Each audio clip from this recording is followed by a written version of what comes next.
उच्च व तंत्रशिक्षण विभाग, महाराष्ट्र माहिती तंत्रज्ञान सहायता केंद्र यांच्या संयुक्त विद्यमाने सुरू असणारा आपला करिअर कट्टा हा उपक्रम। या उपक्रमाअंतर्गत दिल्लीच्या प्रशासनामध्ये महत्त्वाची भूमिका बजावणारे आणि महाराष्ट्रातील तरुणांसाठी काहीतरी करू इच्छिणाऱ्या अशा संवेदनशील अधिकाऱ्यांच्या मुलाखतीची शृंखला, ज्याचं नाव आहे नजरे समोर राष्ट्र, हृदयात महाराष्ट्र। या सदरामध्ये आपण आता मुलाखत घेतोय EDSLच्या HR विभागाचे प्रमुख आणि करिअर कट्ट्याचे ते एक चांगले मार्गदर्शक, सातारा जिल्ह्याचे पालक प्रशासक माननीय US गायकवाड सर। सर, स्वागत आहे आपल्याच्या मुलाखतीमध्ये। या मुलाखतीमध्ये आपली सर्व नागपूर, बारामती, बुलढाणा या विभागातून आलेली सर्व या ठिकाणी टीम देखील उपलब्ध आहे।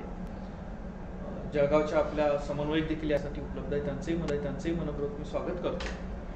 आणि सर, सुरुवातीलाच या मुलाखतीचा उद्देश असा आहे की महाराष्ट्रातल्या ह्या तरुण मुलांच्या पर्यंत करिअरचे वेगळे अपॉर्च्युनिटी पोहोचल्या पाहिजेत, यासाठी आपण या मुलाखतीचं आयोजन केलेलं आहे। तुमच्या माध्यमातून एक वेगळा विषय म्हणजे करिअर अपॉर्च्युनिटी इन PSUs हा एक वेगळा विषय तिथपर्यंत पोहोचलेला आहे। पण हे सगळं पोहोचवण्याचा प्रवास जो आहे म्हणजे इथपर्यंत तुम्ही पोहोचण्यासाठी साताऱ्यापासून मुंबईपर्यंत किंवा मुंबईतून पुन्हा दिल्लीपर्यंत पोहोचण्याचा तुमचा जो प्रवास आहे त्याच्याविषयी अगदी थोडक्यात सुरुवातीला आपण थोडंसं बोलावं विनंती। खूप खूप धन्यवाद सतोड्या। आणि याच्यापूर्वी आपण खूप इंटरॅक्शन झालेलं आहे किंवा प्रोग्राम्समध्ये आलेलो आहे। आणि हा जो विषय तुम्ही निवडलेला आहे केलेला आहे की employment opportunities in PSUs, basically employment generation हा एक महत्त्वाचा भाग आहे, संपूर्ण एक चॅलेंजिंग टास्क आहे संपूर्ण भारतीयांसाठी म्हणा, महाराष्ट्रासाठी तो हा 100% चॅलेंजिंग टास्क आहेच।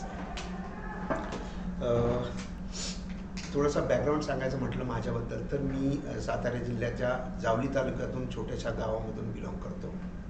इंदवली हे गाव आहे आणि प्रायमरी शिक्षण घेऊन मी महाविद्यालयीन जे शिक्षण होतं ते माझं साताऱ्याला झालं आणि त्याच्यानंतर पोस्ट ग्रॅज्युएशन करायला मी मुंबईला आलो आणि तिथेच महाराष्ट्र शासनाच्या इन्स्टिट्यूटमध्ये मास्टर ऑफ लेबर स्टडीज करून लेबर ऑफिसर बनायचं असं एक स्वप्न त्यावेळेला, तोपर्यंत तेवढीच माहिती होती म्हणून तेवढ्यापर्यंत पोचलो होतो। IAS IPS किंवा इतर परीक्षा, स्पर्धा परीक्षा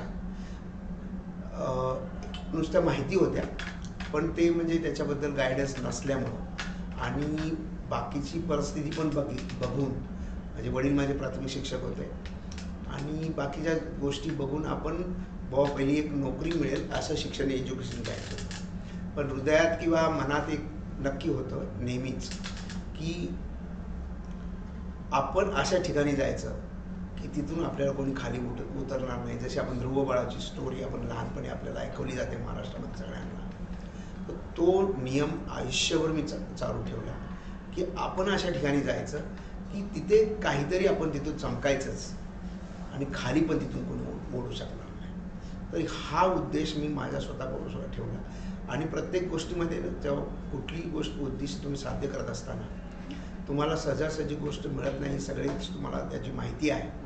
पण स्वतःचा अनुभव सांगायचा झालं तर खूप म्हणजे आपण जसं मी तुम्हाला नेहमी ज्यावेळेला बाकीच्या गोष्टीमध्ये बोलतो किंवा जसं आजकाल तुम्ही ऐकता ED, CBI, CVC हे लोक, हे 3 जे लोक आहेत ते कधी पिक्चरमध्ये येतात ज्यावेळेला घटना घडते त्यावेळेला, ज्यावेळेला ॲक्सिडेंट होतो त्यावेळेला, है ना, पोलीस त्यावेळेला।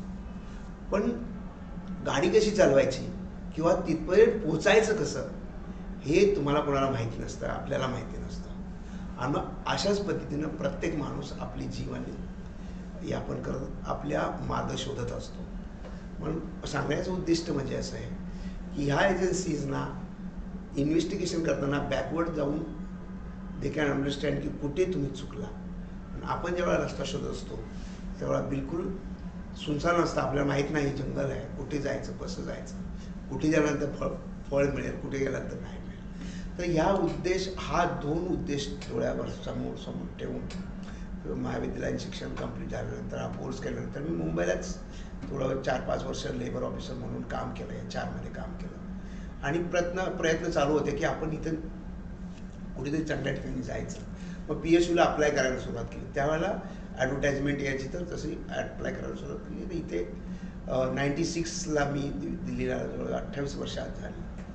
आणि जिथं म्हणजे सिलेक्शन जे झालं ते जवळजवळ 56 मुलं होती.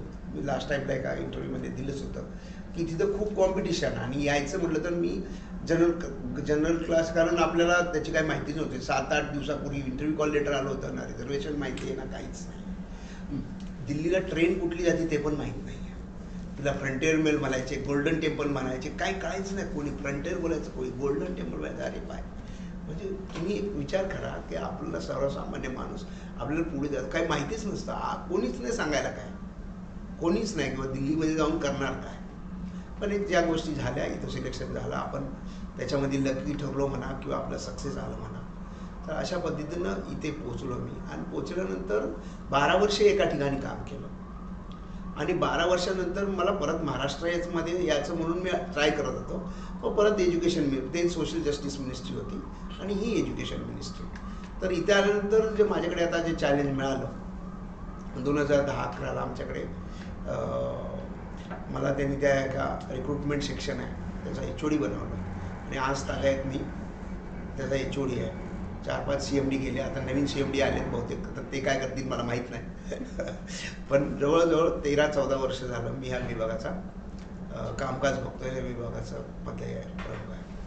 आणि म्हणजे सगळ्यात गोष्ट आनंदाची ही वाटते की कधी कधी माणूस म्हणतो की किंवा चेंज म्हणजे कम्फर्ट लेवलमधून बाहेर नाही यायचं. तर मी तर जॉब तेवढ्यासाठी चेंज केला होता की थोडंसं कम्फर्ट लेवलमध्ये बाहेर येऊन आपण काहीतरी दुसरं करूया. आणि इथे तर मला त्यांनी कम्फर्ट लेवल अनकम्फर्टच करून टाकली. कशी?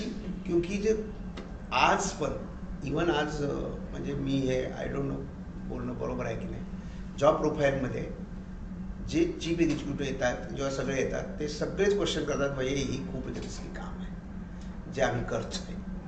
आणि खूपच कॉशियस पद्धतीने करायला लागतं त्या गोष्टी. पण आनंद आहे. आनंद एवढ्यासाठी आहे की त्याच्यातला मी पॉझिटिव्ह हेतू हा शोधला की त्याला ठीक आहे, 10-12 वर्ष काम केलं, इतकं रिस्क घेतली, इतकी रिस्पॉन्सिबिलिटी घेतली, टेन्शन्स हे हो सगळ्या गोष्टी, पण ह्याचा आपण काय करू शकतो फायदा. कारण तिथं गेल्यानंतर कळलं की आपण n number of opportunity business opportunity गव्हर्नमेंटच्या येतात. सगळे PSU काय एकाच वेळेला हे काढत नाही आहेत. आणि ही पण येतात, तुमच्या ॲडव्हर्टाइजमेंट येत असतात, सगळ्या हे होतात. तरी पण तिथे गेलं तर असं कळलं की व्हरायटी ऑफ ऑपॉर्च्युनिटीज आहेत. आणि त्याच्यामध्ये आपण समजा, माझा एक मित्र कराडला राहतो, तर त्याच्या मुलाने केमिकलमध्ये काही काम केलं, तर तो गुजरातला जाऊन एका ह्याच्यामध्ये मग तो आरशेपला अप्लाय करायला लागला, हे करा. तर माझ्या म्हणण्याचा उद्देश आहे की ज्या क्षेत्रामध्ये तुमच्याकडे प्रावीण्यता आहे किंवा प्रवीणता आहे, त्या गोष्टी पब्लिक सेक्टरमध्ये शोधून पब्लिक सेक्टरला बिलकुल एक टॅलेंट, यंग टॅलेंट त्यांना जर मिळालं, तर आज पण आम्हाला जे JS होते त्यांनी सांगितलं की प्राईम मिनिस्टरचा उद्देशच आहे की तुम्ही लॅटरल एंट्री करा, यंग प्रोफेशनल भरा, YPs भरा, जेणेकरून ह्या मुलांना ॲक्सेस मिळेल. त्यांना ह्या वयात त्यांनी सांगितलं की जर आज तुम्ही एक यंग प्रोफेशनल घेताय, तर त्या वयात जर त्यांनी 15-16 तास दिवसाचं काम नाही केलं, तर त्याचा काही उपयोग नाही पुढे. त्याचा आता आज पण तुम्ही मिनिस्ट्रीमध्ये तुमचं एक म्हणजे लोकांचं एक अंडरस्टँडिंग असतं की मिनिस्ट्रीमध्ये याच्यामध्ये सरकारमध्ये लोक काम करत नाही. स्टेट गव्हर्नमेंटमध्ये मी काय बोलू शकत नाही, ज्यादा मला त्याचा जास्त अनुभव नाही. पण इथे आज सॅटर्डे असून सुद्धा जे JS आम्हाला मतलब CMD आता लागले, त्यांच्याकडे 4-5 चार्जेस आहेत. He is a CV of the ministry, he JS ICC, JS टेल, CMD, अजून काय काय. आणि एका मिनिस्ट्रीमध्ये एवढं होल्ड घेणं म्हणजे, आणि 8-9 वाजेपर्यंत त्यांना बसावं लागतं. मग ते पण आम्हाला संडेला सॅटर्डेला बोलवतात.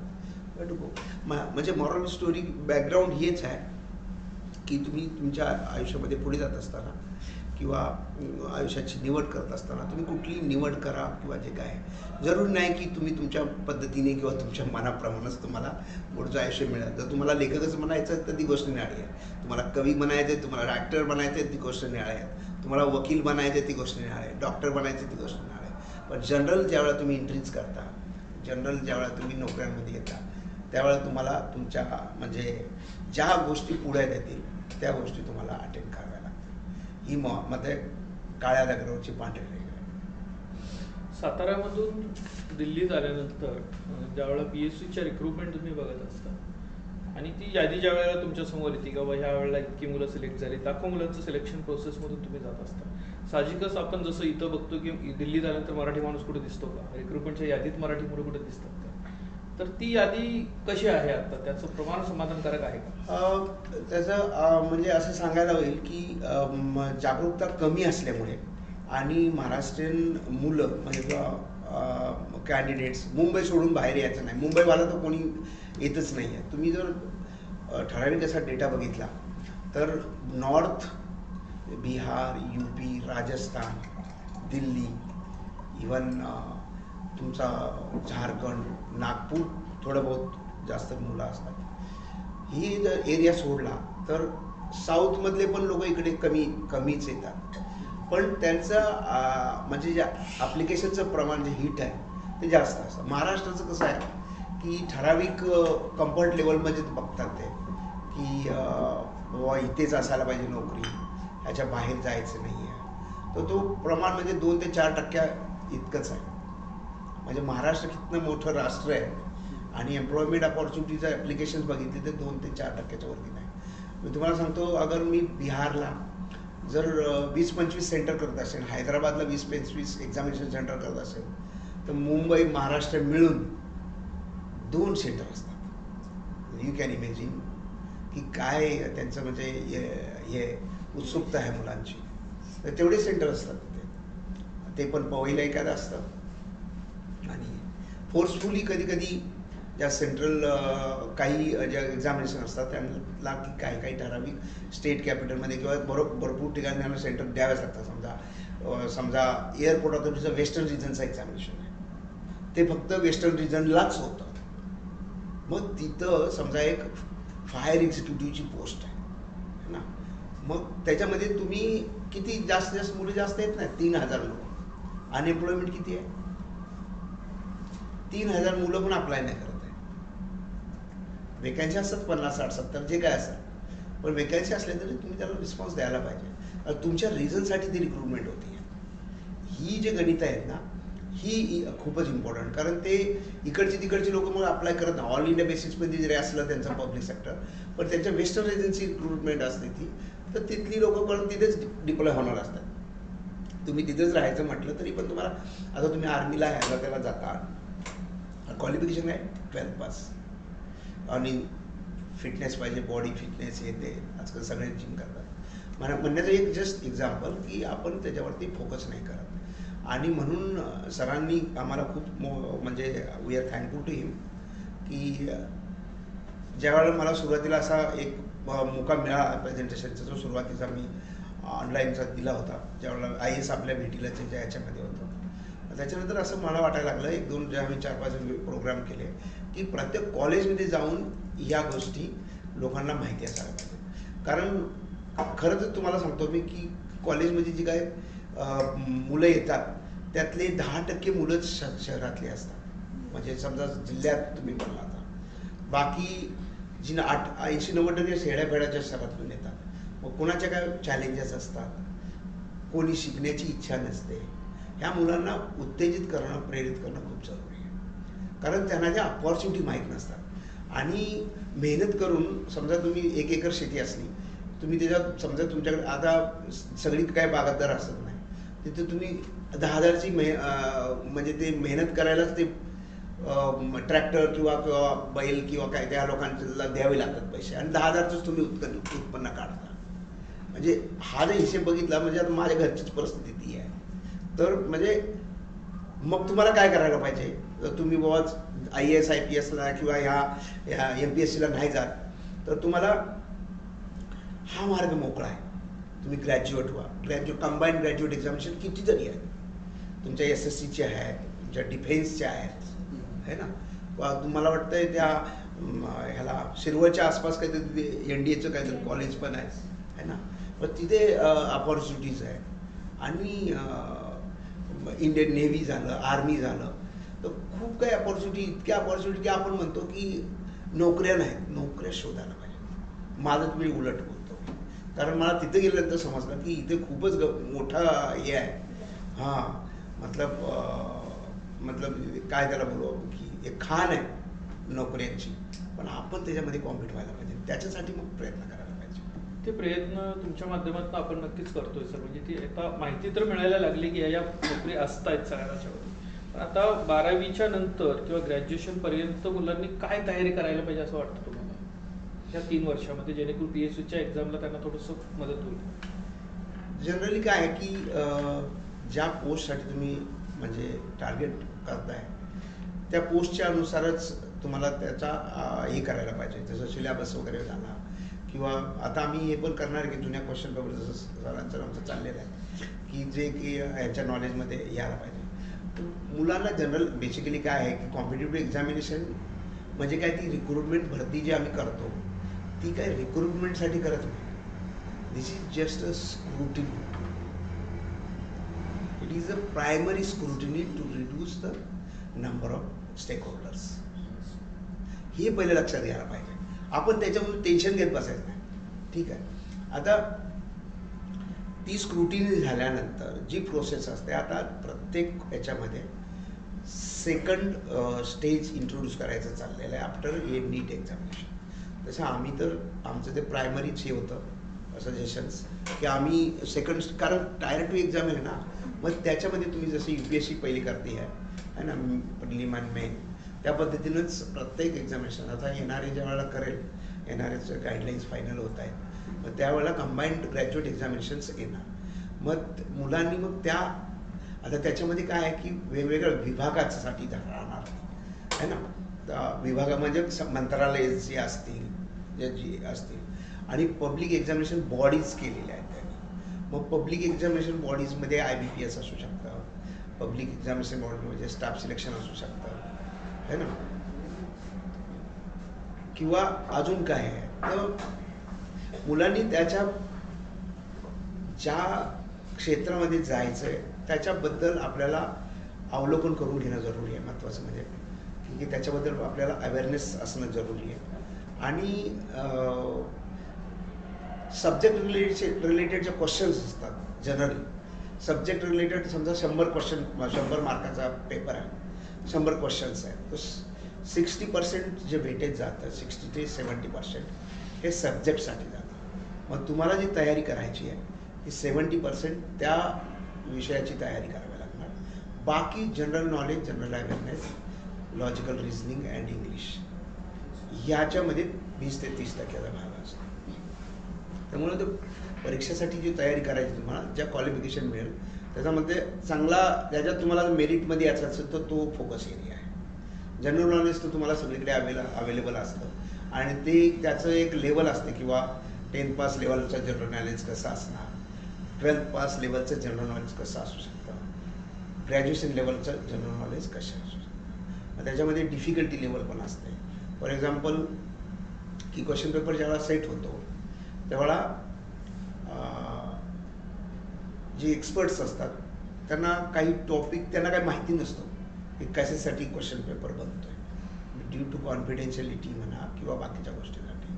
तर त्यांना एवढं सांगितलं जातं की हे टॉपिक आहे, ही लेवल ऑफ एज्युकेशन आहे, हा इतने क्वेश्चन आहे आणि ही डिफिकल्टी लेवल आहे. वेदर इट इज म्हणजे 100 असेल तर असं डिफिकल्ट असेल तर डिफिकल्ट लेवल असेल, मॉडरेट लेवल असेल किंवा इझी लेवल असेल, तर त्याचं एक कॉम्बिनेशन ठरलेलं असतं है ना. तुम्हाला पण माहिती असेल की किती क्वेश्चन इथून डिफिकल्ट म्हणले तर किती कसे असणार हे असतं.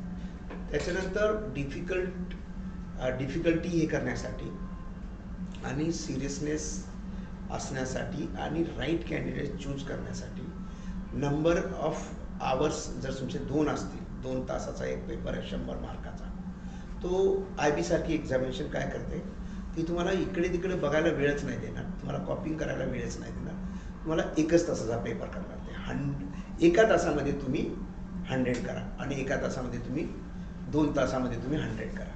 किती फरक होतो. तर अशा पद्धतीच्या मॉडॅलिटीज अडॉप्ट केले जातात आणि त्यामुळं मुलांनी तयारी करताना म्हणजे as far as competitive examination is concern awareness खूप गरजेचा आहे.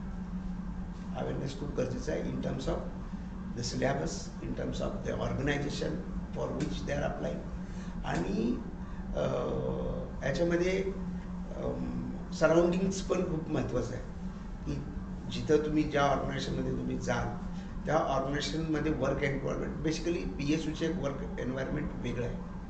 तुम्ही गव्हर्नमेंटमध्ये जाल तर त्याचं वेगळं आहे बिलकुल. PSU म्हणायला गव्हर्नमेंट आहे पण they work as a private. तर कुणी म्हटलं की PSUमध्ये गेलं तर मग आरामात काम करू शकतो, नो. तर तुम्हाला 24 hours 24/7 तुम्ही अटेंटिव्ह राहावं लागतं. कधी पण म्हणजे आजकाल जसं कोविड आला किंवा बऱ्याच गोष्टी झाल्या, कोविडमध्ये आम्ही म्हणजे सगळे लोक ऑनलाईन कधी पण, ते तर जास्त झालं म्हणजे ऑनलाईन ऑफलाईनमध्ये तरी 6-8 तास काम करायचे, ते तर कंटिन्युअसली ऑन. जास्त हां, कनेक्टिव्हिटी म्हणजे असं नाही की PSU म्हणजे चांगलं आहे, पण PSU मध्ये फॅसिलिटीज चांगल्या आहेत, ठीक आहे, पर्क्स अलाउन्सेस चांगले आहेत, ठीक आहे. एक काम करण्याचं फ्रीडम थोडं बहुत असतं की तुम्ही आपले विचार मांडू शकता इम्प्रूव्हमेंटच्या बद्दल. याच्यामध्ये गव्हर्नमेंटमध्ये पण ते आहे, पण गव्हर्नमेंट काय they are driven by the head of this thing, IAS किंवा या लोकांची जी काय पॉलिसी असते ते इम्प्लिमेंटसाठी जास्त करून ते ज्या स्कीम असतात त्याचं योजनाचं राबवण्याचंही असतं. अदरवाईज तर प्लॅनिंग कमिशन काम करत असतं ते हे करायला. इथं PSUमध्ये तुम्हाला वेगवेगळ्या आयडियाज तुम्ही आणू शकता. बिझनेस जनरेशनसाठी खूप तुम्हाला त्याच्यामध्ये अपॉर्च्युनिटी मिळू शकतात. व्हर्टिकल क्रिएशनसाठी अपॉर्च्युनिटी मिळू शकतात. म्हणून तुम्ही ज्यावेळेस ह्या सर्वांगीण हे सगळं जेव्हा तुम्ही त्याचं नॉलेज ठेवाल तेव्हा तुम्ही एखाद्या म्हणजे PSUच्या ह्याच्यामध्ये एक्झामिनेशनमध्ये सक्सेस होऊ शकता. महाराष्ट्रातली मुलं PSU बरोबर दिल्लीमध्ये कुठल्या कुठल्या विभागात तुम्हाला दिसत आहेत तिथं? गव्हर्नमेंट सर्व्हिसेस व्यतिरिक्त काही जॉब व्यतिरिक्त छोटे छोटे व्यवसाय करणारे किंवा दिल्लीत काही व्यवसाय म्हणून स्टेबल झालेले दिसत आहेत का तुम्हाला? व्यवसाय म्हणजे प्रायव्हेट की अदर दॅन गव्हर्नमेंट कुठे? अच्छा, नाही, व्हेरी फ्यू, खूपच कमी म्हणजे नोटीस येतात की याच्यामध्ये. प्रायव्हेटमध्ये भरपूर मुलं आलेली आहेत. प्रायव्हेटमध्ये म्हणाल तर काही ठराविक एरियाचा, जसा नोएडा जो एरिया आहे, जसा नोएडा इंडस्ट्रियल एरिया संपूर्ण, त्याच्या सॉफ्टवेअर कंपनीज आहेत. जास्त करून सॉफ्टवेअरमध्ये खूप लोक महाराष्ट्रीयन आजकाल बघायला मिळतात.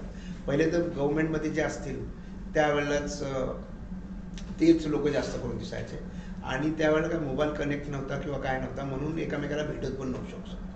कुणाचं जर पत्र आलं त्यावेळेला मेल पण नव्हते ना. समजा 2000च्या नंतर तुमच्या मेल यानंतर फॅक्स पण चालू होते. तर कुणाचं पत्र आलं किंवा फोन आला, आम्ही अमुक अमुक बोलतोय, त्यावेळेला कळायचं अरे हा मराठी माणूस तिथे आहे. पण आता ते खूप इझी झालेलं आहे. आणि तशा तुम्हाला सांगतो मी, महाराष्ट्रात ह्याच्यासाठी आता जसं IAS ऑफिसरांचा किंवा दिल्ली मराठीचा एक ग्रुप आहे, त्याच्या व्यतिरिक्त वेगवेगळी महामंडळं इथं खूप निर्माण झाली. आणि गणपतीवाली आपली बेसिकली गणेश पूजासाठी तर एक मंडळ, मी पण त्याचा प्रायमरी हिस्सा राहिलो. इंदिरापुरमचं जे महाराष्ट्र सेवा समिती स्थापन, त्याचा प्रायमरी हिस्सा म्हणजे आधी स्क्रॅचपासून सुरू केलेली, आणि त्याचं काम मी केलं, इन्क्लुडिंग त्याचा जनरल सेक्रेटरी 13 वर्ष होतो मी. त्याचं रजिस्ट्रेशन करणं, रिन्युअल करणं, एक मेंबरशिप इकट्ठा करणं, संपूर्ण काम करून लोकांना इकट्ठा करून त्याच तिथे लोक येतात जातात. पण तिथे प्रायमरी 10-15 लोक अशी आहेत ती दरवर्षी जेव्हा मी छोटा गणपती बसवत होतो त्या आता खूप म्हणजे मोठं स्वरूप आलं आहे त्याला. तर अशी महाराष्ट्रामध्ये लोक आहेत.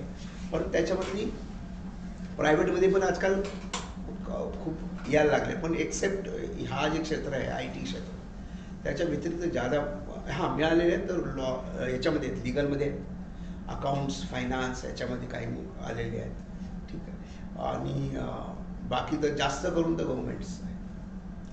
PSUमध्ये म्हणाल तर प्रमाण तर ते काय कुणी आयडेंटिफाय करण्याचा प्रयत्न केला नाही आहे. माझा तो पण विचार आहे की जेवढे म्हणजे PSUs आहेत त्याचा एक मराठी ग्रुप करून त्याच्यामध्ये एक सर्क्युलेटर केलं की व ते लोक आपल्याबरोबर बांधून, जसं हे IAS ऑफिसरचा ग्रुप आहे तसंच PSUवालाचा एक ग्रुप करण्याचा एक माझा विचार आलेला आहे की तो सरांच्या माध्यमातून आम्ही करू. कारण त्याने काय होईल, त्यानं मग आपण एकमेकाला बांधले जाऊ. आणि मग तिथे आपल्याला जो कनेक्ट आहे ऑटोमॅटिकली तो आपल्याला तिथे मिळू शकतो. जसं आज IASच्या ग्रुपमध्ये कुणाला काही मदत पाहिजे असेल तर तुरंत आम्ही तिथे लिहितो आणि तिथे मग त्या ह्यांना जाऊन आम्ही भेटतो डायरेक्टरला किंवा ज्या मग तिथून आपल्याला हेल्प होऊ जाते. तसं PSUमध्ये आपल्याला सर्क्युलेशन वाढवायचं आहे. त्यांचे प्रोडक्ट्स असतील, त्यांच्या सर्व्हिसेस असतील, है ना, त्या महाराष्ट्रामध्ये कशा खेचू शकतो आपण. तर हा एक कनेक्ट आणि तो ऑल इंडिया लेवलला केला तरी चालेल किंवा दिल्ली इन अँड अराउंड दिल्लीला जास्त PSU आहेत, सेंट्रल PSU. सर, आपण बऱ्याच वेळेला असं म्हटलं जातं की महाराष्ट्रातून तुम्ही दिल्लीत आलात, आता रिटायरमेंट नंतर दिल्लीतून पुन्हा महाराष्ट्रात येण्याचा विचार आहे? त्याचं असं आहे की आता म्हणजे तर माझी तर 3-3.5 वर्ष राहिली रिटायरमेंटची. 60 असेल तर 58 झालं किंवा 62 झालं तर ते फरक वेगळा पडेल. प्रायमरी उद्देश हाच आहे आता की हा एक म्हणजे एक आपण काम आहे हाती घेतलेलं आहे, ते कसं पूर्णत्वाकडे न्यायचं. आणि नॉट ओनली धिस म्हणजे रिक्रुटमेंट सेक्टर किंवा एज्युकेशन सेक्टर किंवा बाकी जे काय सोशल सेक्टर, पण माझ्या मनात असा विचार आला आहे की तालुक्याला जाऊन तालुक्यामध्ये काय सुविधा असायला पाहिजेत, एक तालुक्यामध्ये काय सुविधा असायला पाहिजेत. मग त्या एज्युकेशनल फॅसिलिटी असतील आणि त्याच्यामध्ये ते एक मॉडेल तयार करायला पाहिजे की ना सहकार क्षेत्र आहे, चांगली गोष्ट आहे महाराष्ट्रामध्ये. प्रत्येक जो तो उठून इंजिनिअरिंग कॉलेज काढतोय ते पण ठीक आहे, जो तो उठून प्ले स्कूल काढतोय ते पण ठीक आहे, ते एक आपली उपजीविका राहील.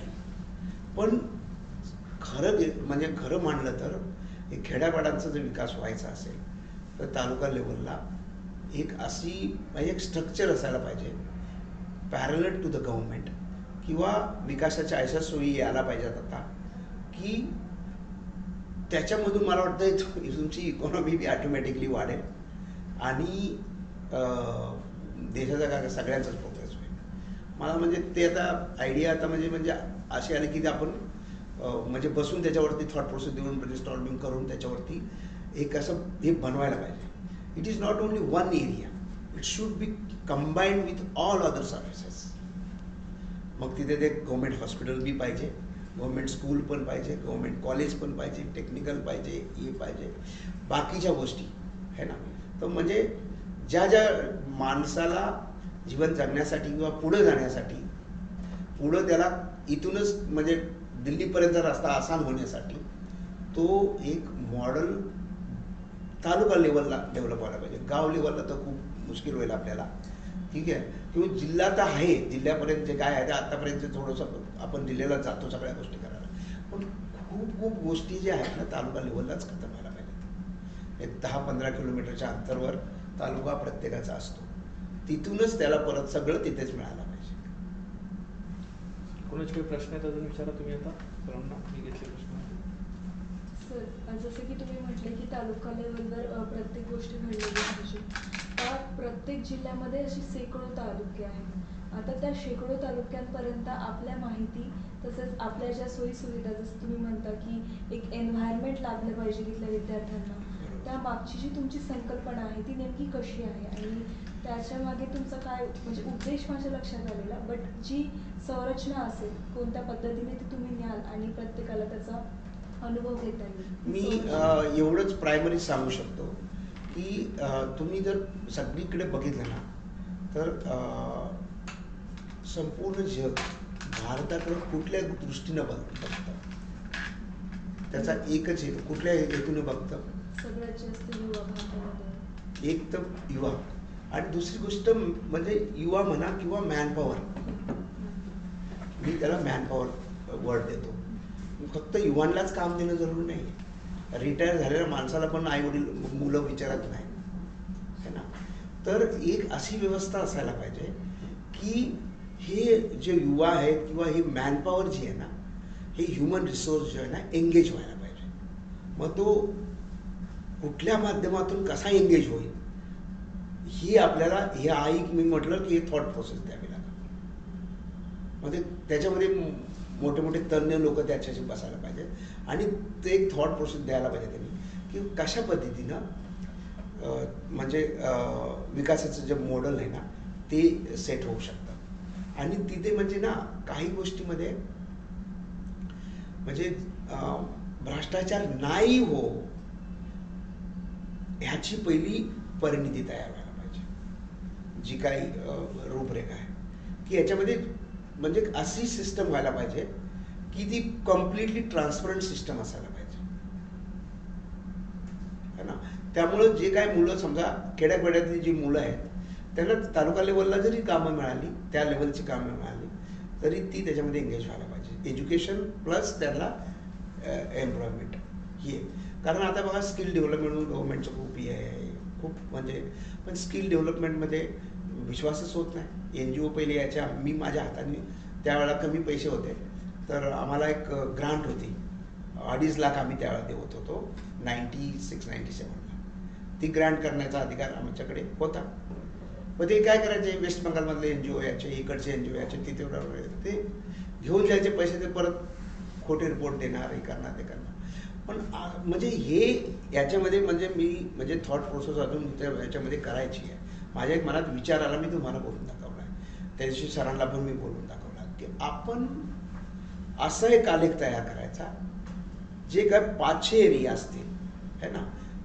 नॉट ओनली मुलांना ध्यान म्हणजे लक्षात ठेवून तुम्ही करू शकता, पण त्याचा इनडायरेक्ट इफेक्ट जो आहे तो बाकीच्या सोसायटीवरती पडायला पाहिजे. इनडायरेक्ट इफेक्ट त्यांनी काय केलेला इफेक्ट त्यांच्या फॅमिलीवरती तो पडणारच आहे, सोशलवरती पण पडणार आहे. अशा पद्धतीचं हे करायला पाहिजे. आणि दुसरी गोष्ट म्हणजे सामाजिक एकतावरती एक म्हणजे जास्त त्याच्यामध्ये भर द्यायला पाहिजे. कारण आजकाल काय झालंय म्हणजे हे तो टॉपिक आता पॉलिटिकलच्या सारखा झाला, पण विषमता भरपूर आहे. विषमता भरपूर आहे आणि ती विषमता जोपर्यंत आज कुणीतरी आमच्या व्हॉट्सअपवरती टाकलं होतं तर मी तुम्हाला जरूर तो रेफर करेन. नंतर करू सर. चालेल, मी तुम्हाला नंतर दाखवेन की भरपूर विषमता असल्यामुळं आपण आपला प्रोग्रेस होत नाही. हे म्हणजे अनुभव किंवा जाणण्याप्रमाणे की किंवा तुम्ही ते डिलीट करा ज्याची मला कारण काय आहे विषमता भरपूर आहे. ती सामाजिक असेल, मानसिक असेल है ना, आणि व्यावहारिक पण असेल. पण सगळ्यात इम्पॉर्टंट आहे की तुमचा मेन्स रिय काय आहे. एक प्रिन्सिपल असतं मेन्स रिय प्रिन्सिपल. तुम्हाला काय आहे म्हणजे एक्झॅक्टली तुमची जी विषमता करते निघाली ना तरच हे म्हणजे ट्रान्सपरन्सी वेने तुम्ही असं मॉडेल करू शकता. पण पाश्चात्य देश जे पुढे गेलेले आहेत त्यांना म्हणजे their behaviour is informed in all the ways. They are mature, highly matured people. पण ते कसं आलं कारण सालोसाल त्या लोकांकडे एज्युकेशन होतं. आता आपल्याकडे काय आहे, कोणीतरी शिकतोय, कोणीतरी हे राहतोय. तर एज्युकेशन एक खूप इम्पॉर्टंट आहे, पण त्याच्याबरोबर ह्या गोष्टी पण सामाजिक एकता खूप महत्त्वाची आहे. तरच ते आपण या गोष्टी जे मॉडेल आहे तुम्ही करू शकता. सर तुम्ही आता जस्ट करप्शनवर वगैरे बोलले. पुष्कळदा कसं होतं की खालच्या लेवलचे लोक करप्शन करतात आणि मोठे मोठे वरचे जसे तुमच्यासारख्या अधिकाऱ्यांवर म्हणजे केस फाईल होते, त्या गोष्टींची इन्व्हेस्टिगेशन होते. तर असं कोणता एक्सपिरियन्स तुम्हाला आलेला आहे का, किंवा जे की तुम्ही म्हणजे बघितलं आहे तुमच्या डिपार्टमेंटमध्ये? तर माझी जवळजवळ 33 वर्ष सर्व्हिस झाली. त्यातले 28 वर्ष गव्हर्नमेंट आणि 5 वर्ष प्रायव्हेट. मी तुम्हाला सुरुवातीलाच सांगितलं की तसं मी विजिलन्समध्ये पण काम केलं आणि याच्यामध्ये काम करत असताना डिसिप्लिनरी ॲक्शन्स वगैरे या गोष्टी आमच्या व्यवहारामध्ये येतात. तर मी तेच तुम्हाला सांगतो की ज्यावेळेला कुठली गोष्ट गलत होते, चूक होते, ती काम जो करतो त्याच्याकडूनच होते. भ्रष्टाचार म्हणाल तर देर आर टू मतलब आस्पेक्ट हिअर. एक आहे की तुमचं इंटेन्शन मालाफाईड आहे की तुमचं इंटेन्शन बोनाफाईड आहे. ज्यावेळेला इन्क्वायरी होते त्यावेळेला पहिलं हे बघितलं जातं whether the intention is bonafide or malafide. Bonafide intention डॉक्युमेंटमधून समजून येतं, तुमच्या ॲक्शनमध्ये समजून येतं. पण मालाफाईड इंटेन्शन आहे ते पण त्याच्या पद्धतीनं.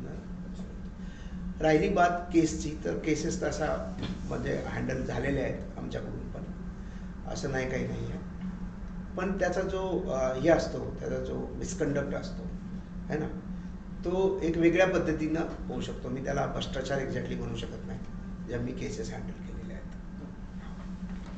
नक्कीच सर, अगदी चांगल्या पद्धतीनं आपल्याला महाराष्ट्रातल्या मुलांच्यापर्यंत PFC सेक्टरमध्ये असणाऱ्या या सगळ्या गोष्टी आपण पोहोचवत आहोत.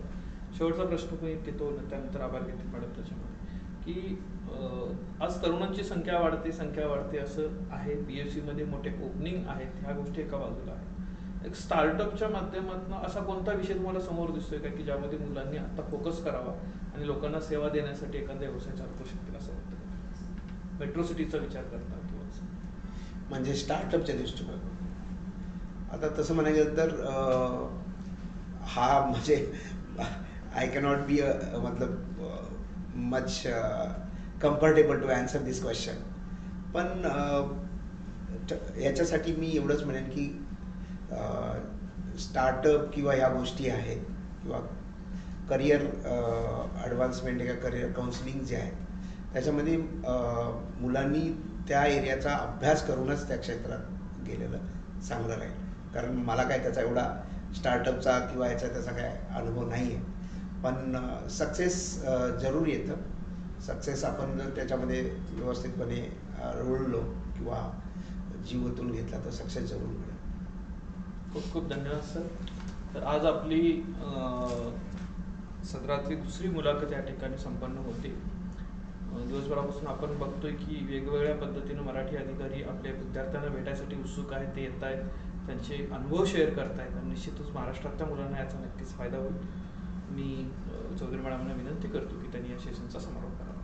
निश्चितच सर, धन्यवाद. महाराष्ट्र शासन उच्च तंत्र शिक्षण विभाग व महाराष्ट्र माहिती तंत्रज्ञान सहायता केंद्र यांच्या संयुक्त विद्यमान आयोजित या करिअर कट्ट्याच्या नजरेसमोर राष्ट्र आणि हृदयात महाराष्ट्र हे ब्रीदवाक्य घेऊन आमच्या महाराष्ट्रातले विद्यार्थी महाराष्ट्रीयन माणसाला भेटायला थेट दिल्लीत आलेत आणि त्याची दुसरी संवाद शृंखला दुसरे प्रशासकीय अधिकारी असणाऱ्या आमच्या सरांसोबत ही मुलाखत या ठिकाणी संपन्न झाली.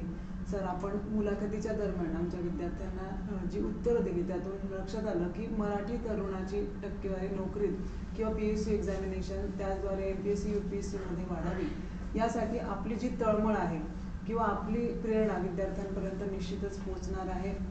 आपण असं दर्शवलं की महाराष्ट्रातील विद्यार्थी खऱ्या अर्थानं उदासीन दिसून येतात किंवा त्यातली काही कारणं आहेत ज्या कारणानं PSC एक्झामिनेशनकडे त्यांचं फारसं लक्ष नाही किंवा इतर एक्झामिनेशनकडे पण तुलनेने इतर राज्यांच्या तुलनेत. तर निश्चितच या मुलाखतीच्या नंतर ज्या विद्यार्थ्यांपर्यंत ही मुलाखत जाणार आहे ते नव्या दमानं जोशानं या परीक्षेची तयारी निश्चितच करतील. आपण जो आशावाद व्यक्त केला, आता नोकरीवर असताना सुद्धा आपण करिअर कट्ट्याच्या माध्यमातून जोडलेले आहात विद्यार्थ्यांसमवेत आणि आपण बोलताना आम्हाला लक्षात आलं की नोकरीच्या नंतरच्या कालावधीत सुद्धा तालुका स्तरावर असेल, सरांच्या सोबतीनं असेल, आपण तो आशावाद व्यक्त केला की विद्यार्थ्यांसाठी तालुका स्तरावरनं आपण काहीतरी काम करू जेणेकरून ग्रामीण भागातील विद्यार्थी खऱ्या अर्थानं अशा खुर्च्यांवर जाऊन पदाधिकारी होऊ शकतो.